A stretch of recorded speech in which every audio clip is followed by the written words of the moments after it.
जय श्री कृष्णा दोस्तों। आज हम दूसरा अध्याय भगवत गीता का शुरू कर रहे हैं। संजय ने कहा, हे धृतराष्ट्र।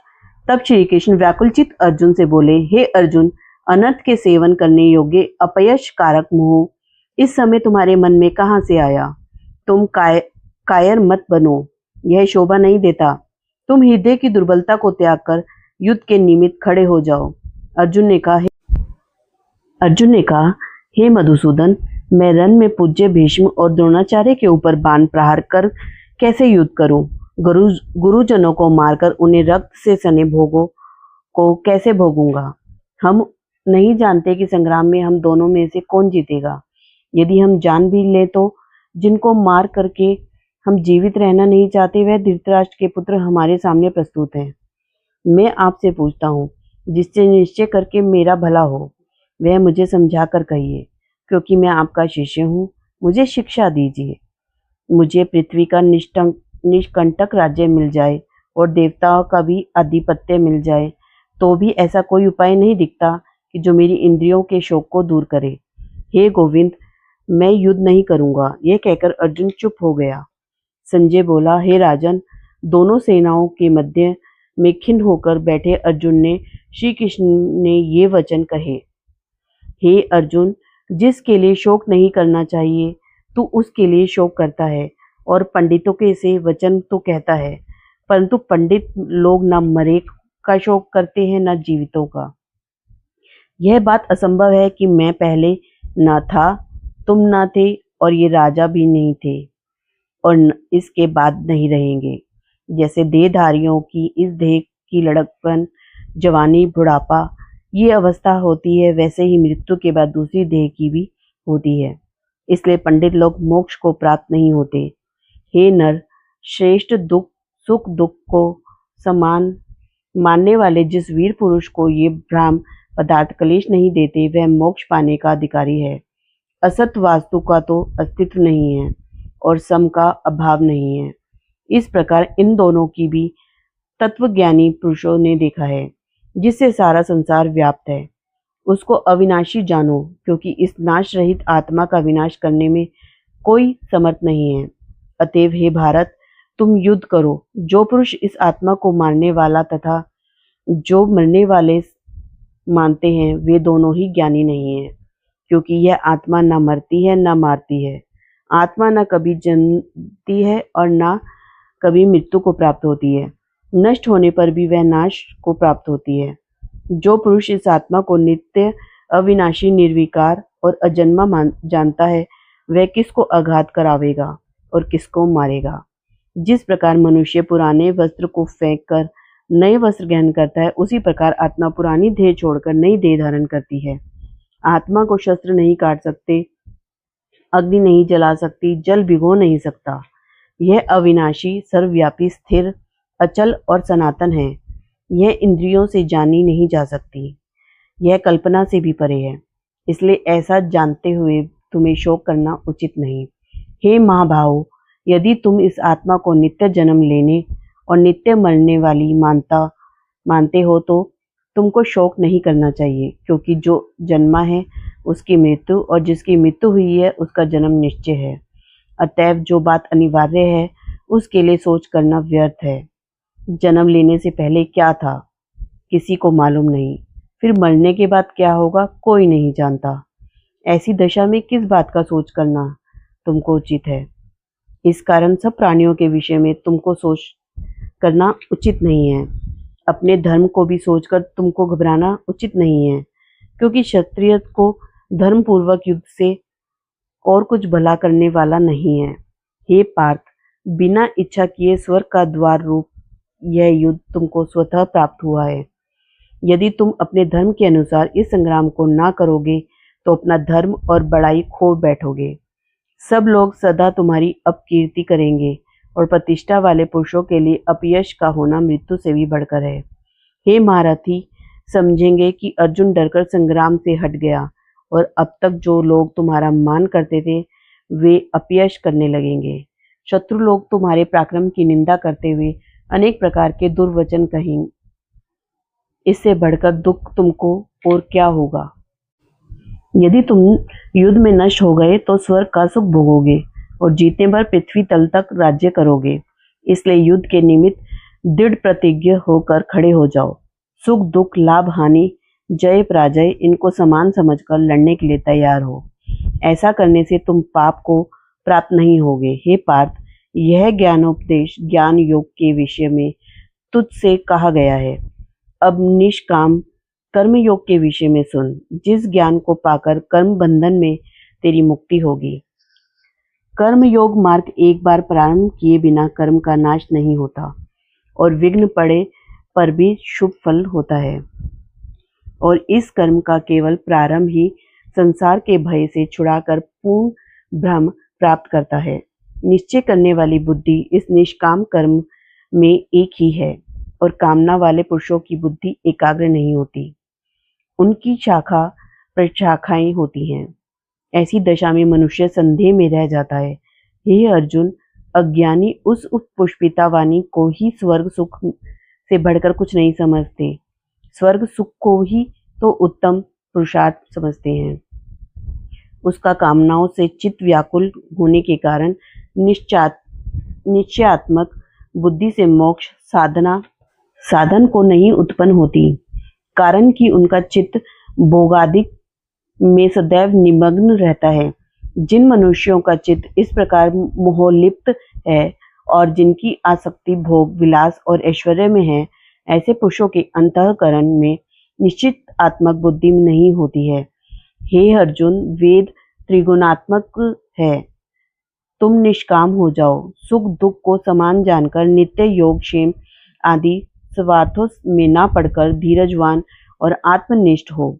जैसे छोटे छोटे अनेक जलाशयों में मनुष्य का कार्य सिद्ध नहीं होता, बड़े जलाशयों से वे सब प्रयोजन अनायास ही सिद्ध हो जाते हैं, उसी तरह संपूर्ण वेदों में कहा हुआ है काम कर्मों का फल ब्रह्म में भक्ति रखने वाले मनुष्य को सहज में प्राप्त होता है।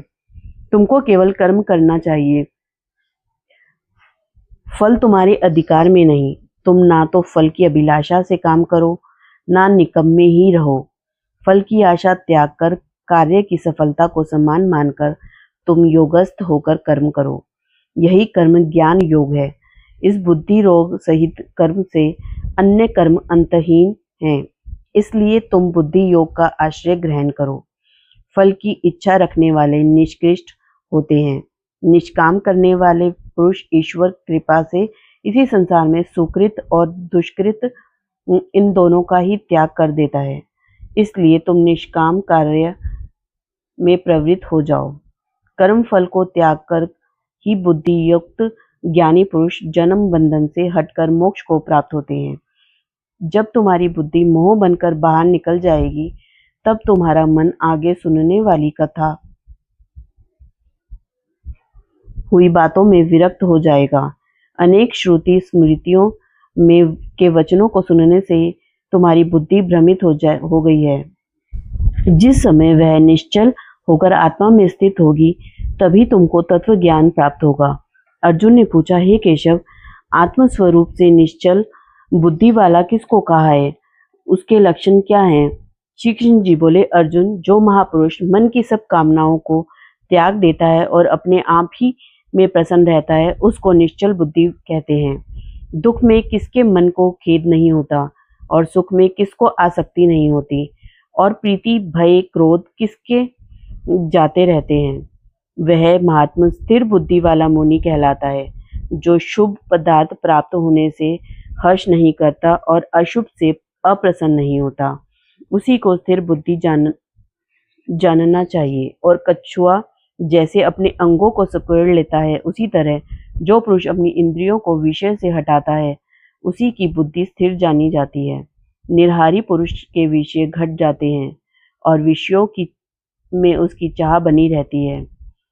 पर ब्रह्म का अनुभव होने पर चाह भी घट जाती है। हे अर्जुन, मोक्ष के प्रत्यक्ष करने वाले विद्वान व्यक्ति को भी प्रबल इंद्रियां बलात्कार से उसके मन को जीत लेती हैं। इसलिए सब इंद्रियों को विषयों से रोक मेरे विषय में तत्पर हो जाएं। जिसने इंद्रियों को वश में कर लिया, उसी की बुद्धि निश्चल है। जो मनुष्य विषयों में के ध्यान में रहता है, उसकी प्राप्ति हो जाती है। प्राप्ति करने होने से कामना होती है। इच्छा के पूर्ण न होने से क्रोध की उत्पत्ति होती है। क्रोध से अविवेक होता है। अविवेक से स्मरण शक्ति नष्ट हो जाती है। स्मरण शक्ति के नाश होने से बुद्धि क्षय होती है। जिसकी बुद्धि का नाश हुआ वह विनाश को प्राप्त होता है। जो पुरुष राग द्वेष से रहित हो, अपने मन को वश में रखता है, वह शांति को प्राप्त होता है। शांति मिलने पर सब दुखों का नाश हो जाता है। प्रसन्नचित्त वाले की बुद्धि निश्चल हो जाती है। जो पुरुष योग युक्त नहीं है, उसकी निश्चल बुद्धि उत्पन्न नहीं होती।